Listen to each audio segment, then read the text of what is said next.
It's with great pleasure I present to you Mickey G and Shubs, presenting on Catch Me If You Can, exploring the impact of ephemeral vulnerabilities. If you give them a big round of applause, guys. Cool. All right, so we're going to talk about ephemeral vulnerabilities, but by way of introduction, so my name is Michael Gianarakis. I'm the CEO of AusCERT, formerly of Spider Labs. I've done a bunch of presentations. You've probably seen some. AusCERT was also in there as well. And I'm one of the organizers of Sec Talks and Australia's greatest conference, TUSCON. Hi everyone, my name is Shubham Shah. I'm the CTO of AusCERT. I used to be a senior security analyst at Bishop Fox, servicing Fortune 500. And I'm in the HackerOne Top 50, so I do a lot of bug bounty hunting day to day, and also the co-founder of Hackers Helping Hackers as well. So to define an ephemeral vulnerability, when we talk about ephemeral vulnerabilities, what we're really talking about are vulnerabilities that are only existing for a short period of time.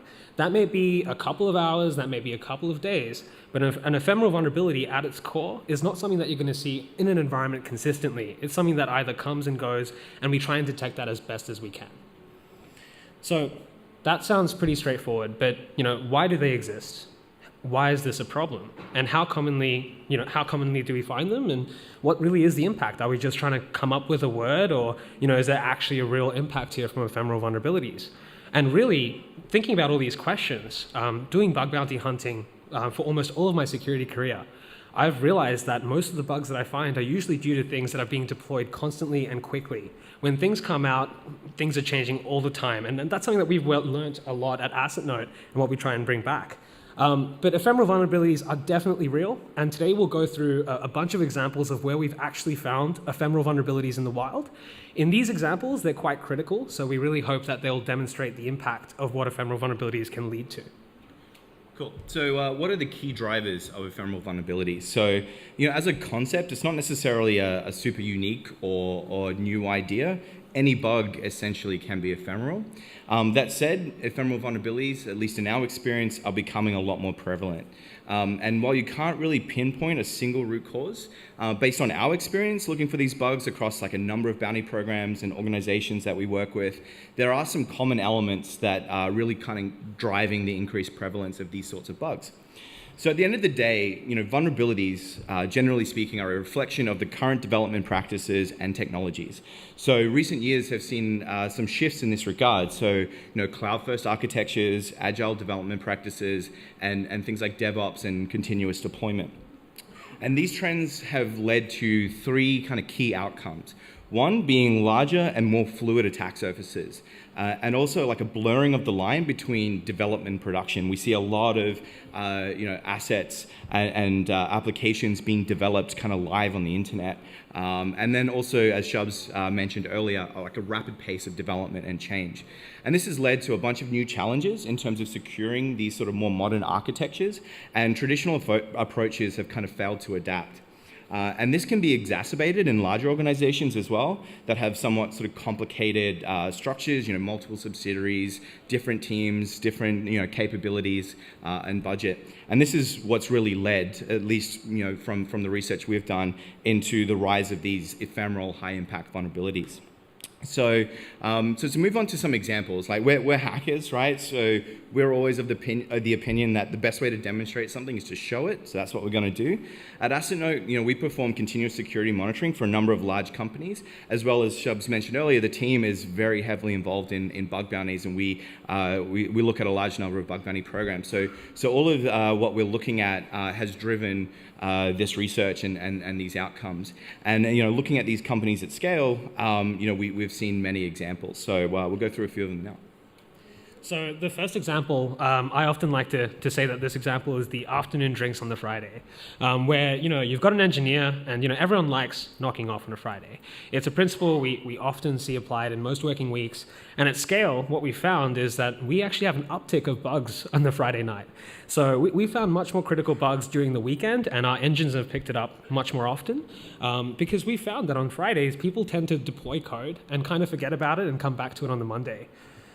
It's very possible for this to happen, and we've seen it in many large organizations.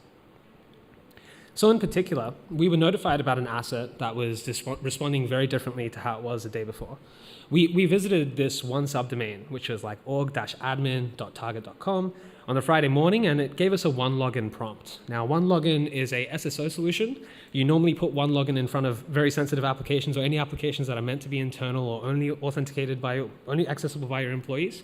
And it normally can be put either at the application layer or at the reverse proxy layer. So it depends where you're putting it, but you can apply it in many different places to get this authentication flow. In some scenarios, though, what we found is we were continuously scanning this, and one day it was responding with one login, like you saw on the previous slide. The next day, it responded with the full-fledged admin panel. One login was completely bypassed. There was no necessary need to go through one login. There's no need to do that. It would just take you straight to the admin panel. You're automatically logged in as a super admin, and you've got access to every single customer for this company. And this was a huge bug. Like this has a staging instance, which had access to all the production data, which is also something we see a lot as well these days. So in this example, on the Friday morning or afternoon, someone had changed the configuration for one login for that host particularly, so it didn't require one login anymore. And because of that, and we detected that change, the day after we were able to access a highly sensitive and critical admin panel. Yeah. So example 2, we see a lot of ephemeral bugs in automated processes. This is a really good example. So this is actually a bug in Slack. So it's an exposed Git repository which led to leaking of source code and secrets. So we set up AssetNote to continuously monitor assets owned by Slack. The platform discovered like a number of domains, including Slack-reader, Slack-files, and Slack-core. And then, doing the recon that we do, we collected thousands of subdomain assets for Slack. And then, we continuously tested them for vulnerabilities. And for a short period of time, I think it was only a matter of like hours, right? A Git repository was exposed in the web root, as you can see in the screenshot. And this actually contained the source code for Slack's web application. The source code was 1.6 gig in size. Like we pulled it down, we cloned it. But the interesting thing about this particular Git repo was it had 300 hard-coded credentials for multiple services. It was literally the keys to Slack's kingdom. So we had Dropbox, Zendesk, Salesforce, AWS, OAuth, the works. Pretty serious bug, to literally just be out there on the internet. And so Slack rotated all the credentials, and they fixed the issue, and we really don't envy the poor guy who had to rotate 300 creds. I think it took him a little while. But the interesting thing about this issue, right, so it was ephemeral, so it came up under those subdomains for a short period of time. It was picked up again. So initially, they were notified of it. They fixed it, and the sort of initial view was, oh, this was just something that a developer has made a mistake, right, and exposed this when it shouldn't be. But we sort of monitored continuously, and this actually popped up again a week later. The exact same assets, the exact same pattern, the exact same bug, and the exact same time frame. And what this indicated was that this is not really a one-off mistake, but rather indicative of a deeper process issue. And so we see this a lot with ephemeral vulnerabilities, that they're often overlooked for various reasons. We'll get to some strategies at the end, but they're often baked into sort of automated processes as well, where people haven't really sort of flowed it through and had a look at it properly. So for the third and last example, I just want to talk about a scenario where we found keys to the kingdom one more time for a big bounty program. And really, it kind of revolves around the fact that today we have very complex front-end frameworks. Today, we are developing front-end frameworks like pancakes. There are so many different tools required to even get a front-end application up and running today. And as a part of this, one of the most popular tools that's used is Webpack. Webpack is used to compress everything down, bundle everything together, and then serve it to the user. In the last year, we've discovered at least 2 instances where developers have accidentally bundled production secrets in the front-end code. And this happens more often than you think, just because of the tiny mistake you can make to lead to that point. And production secrets, they should never be in client-side code. Client-side code is accessible by usually everyone, and anyone can go through it and see if there's any secrets inside. So really, client-side code shouldn't be containing anything like that sort. So in this example, we were monitoring a particular JavaScript file over the span of a couple of months, and we were monitoring for new API endpoints all the time. But one day, what we found is that the JavaScript file itself, at the very bottom of it, if you just scroll down, it would reveal all these production secrets. These secrets look like this when they were beautified. So you can see here, it's got the AWS access key, the secret keys for the private keys for the server, and even the session secret as well. This was included in the front-end code for this website, and I don't really think the developer knew about this at all. So once I found these keys, naturally I tried to escalate, see if I could do anything particularly, but I reported it straight away. These keys initially, they didn't let me do much. They would let me sign a URL on CloudFront, and I didn't think that had that much impact whatsoever. And this kind of also goes to show in bug bounties how it's a two-way thing where, in this scenario, I thought that the keys that we had found were very low privilege and didn't have much impact. I submitted it anyways, expecting a small bounty. But it turns out they paid me a 10K bounty for this. And I was like, okay, wow, why is that? Why is this finding so critical? And apparently it turns out those keys would let you access all of the PII for this company if you just knew how to do it in that particular way for AWS. So in this scenario, the keys that were only up for a couple days, and it was an accident. I ended up talking with this team on HackerOne. The member of the team who published it didn't realize that he was including the production config.json file. He was just trying to include all the JS files. And as a part of that, it got bundled together, published to the internet, and we got access to everything basically with that. So that's the third example of the ephemeral vulnerability. Cool. So now you've seen some examples and how sort of ephemeral vulnerabilities can kind of manifest themselves in an attack surface. We're now going to go over some strategies and techniques to mitigate these ephemeral vulnerabilities. So most organizations lack visibility into these issues, and including large, well-funded security organizations, right? Traditional thinking around identifying vulnerabilities and remediating them hasn't really adapted to completely address all these sorts of issues. And there are three key improvements that we recommend that organizations can make to address these issues and to find them. So the first one being improving asset awareness. The second one is shifting to a continuous assessment/monitoring model and mindset. And then the final one is focus on impact.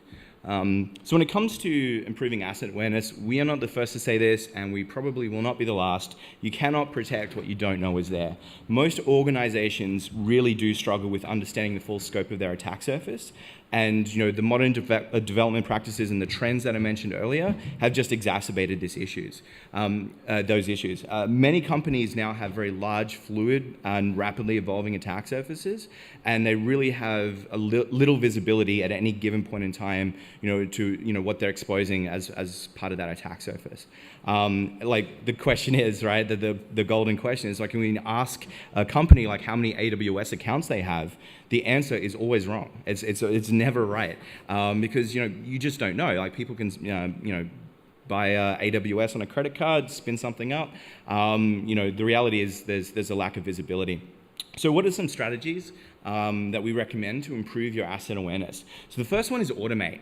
Depending on your organization, without automation, you're likely going to struggle to keep up with the pace of change. A point-in-time list of your assets that is out of date in a week isn't all that useful. And that's how quickly these things can change, as we sort of saw in some of these examples. They're up and down very quickly. Don't rely on being told what you have. Having sort of a list in a spreadsheet that you've sent around to your organization, they say, oh yeah, these are the ones we've got. Don't rely on that. Focus on aggregating asset data from technical sources. So Route 53 is a good one if you're on AWS, Cert Transparency, DNS, AD, etc. Take those as your source of truth, aggregate them into one list that you can then work off. Take an outside-in approach. A good place to start is focusing on what is in your external attack surface and then work your way in from there. You'd be surprised what you have exposed to the internet. Move beyond IP-based thinking. So really, you will see in some of these examples, these are all application security issues. This is commonly where ephemeral vulnerabilities exist, and particularly in organizations that are doing a lot of development in their attack surface. So understanding your application assets is key, and obviously the associated attack surface with that. And then seek out context. So having a good holistic list that you've sort of automated and you're taking from all these sources, that's a really good start. But where you see a lot of value is looking at the context. So, understanding what technologies are running on all those assets, understanding the interconnectedness of those assets is also very key and very helpful in finding ephemeral issues. Adopting a continuous assessment mindset. One of the things you might have noticed about all these bugs is it came because we were constantly looking at these assets. And so this is, when you're looking at, ephemeral vulnerabilities, that's key. So, traditional thinking is kind of counter to that, right? Typically, you run a vuln scan or you do a pen test and you get the list and then you go and remediate them and then rinse and repeat in like 6 months to a year. And if you've got a really highly fluid and evolving attack surface, the approach can't keep up. The ephemeral vulnerabilities show up in the gaps, right? And depending on your attack surface, even once a month might not be continuous enough. The bugs that we showed, they're typically a matter of hours or days that they're up and they're exposed for. And as you saw, like the impact is great. So doing this continuously is really important. Focus on, at least daily, or more ideally, if you can make it work, hourly vulnerability discovery. And here's an example of what I was talking about, right? So you have like a vuln assessment, you might do that every quarter. Let's say you do a pen test, a couple of times a year. And then in the gaps, that's where the ephemeral vulnerabilities are, right? And that's all around visibility. And the final strategy and recommendation would be to focus on impact. Right? So it's really important to focus on security impact when you are trying to adopt a continuous security mindset. The first reason being, it reduces the overhead. Don't bite off more than you can chew. Focusing on too much at once increases the overhead and you won't get value out of that approach. Shifting to a continual approach means signal is really important. And focus on the stuff that you're concerned about. So we saw, say, admin panels, right? If you've been owned by that before, if you've seen that before, just focus on looking for admin panels continuously across all your assets. Don't focus on everything else just because you can. Focus on what's going to have impact for you. Scalability. And this is the other reason why you want to focus on impact, right? If you have a particularly large attack surface, you're not going to be able to handle that scale continuously if you're wasting resources looking for stuff that doesn't really matter. That's not really going to get you owned, and that's not really a big risk if it's out there. And then finally, agility. So being able to respond to ephemeral vulnerabilities quickly is really important in terms of minimizing the risk. Yes, they're short-lived, but they're often high impact.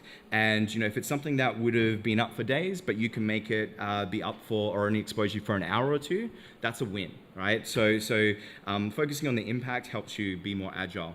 And that's really the end of our talk. Any questions?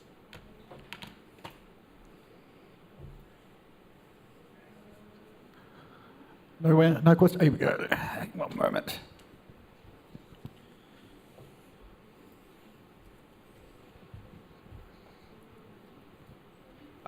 Thank you. So you've got hourly routine to do your monitoring. How do you then do the alerting, and how much context would you provide in those alerts about the problem in the alerting mechanism versus, say, hey, we think something's screwy, go investigate? Yeah. So we use our own tooling for this, and how we've got it set up. Our tooling has pretty granular settings around notifications, but we have it piped to Slack. And so we have it where new assets are batched and new vulnerabilities are sent immediately. And it'll have enough context for us to be able to go like, okay, that's it. And then, for our sort of commercial product, I don't know, do have a commercial version of it. I don't want this to be a pitch, but like it has a bit more granular settings that you can kind of tweak. But yeah, it is actually really important because you can get notification fatigue when you're looking at all this stuff, like new assets, new issues. That's why, like what I said, like focus on the impact, right? So you don't want to be bogged down with stuff you don't care about, that you're not going to react to, because then you're going to miss the stuff that you want to react to. So yeah, notification fatigue can be an issue if you're doing this approach, but it's really important to I remember when I first started AusCERT, at the beginning I used to love getting notifications, and then I think almost 6 months into development I'd get notifications all the time where they didn't mean anything anymore. So we did have to tackle the idea of making these notifications worthwhile. We batch them up in a way that it doesn't annoy you and make sure that the signal still remains. Yeah, and it depends on what you're trying to achieve as well. Like one of the great things, if you do focus on the impact and get high signal, is you can work with your dev teams, because they're the ones that are pushing out these ephemeral issues. If you have something that you can kind of, in whatever system that you choose or however you construct it, that is high signal enough that you can send it straight to them, that's like, you know, the ideal scenario, and they can just fix it straight away and you give them enough context. Best case outcome is it's only going to crap out of the load every 2 weeks or something. Yeah, yeah. Michael? One question here. So you talk about mitigation being around sort of mostly process related, and I'm just curious, in your scanning, are you fingerprinting these systems as well? And have you identified any particular stacks or technologies that are, where this is showing up more than others? Yeah, that's a good question, actually. We do fingerprint all of our stacks, so all of the assets that we've got inside. We see where all the technologies are running, what's more popular than others.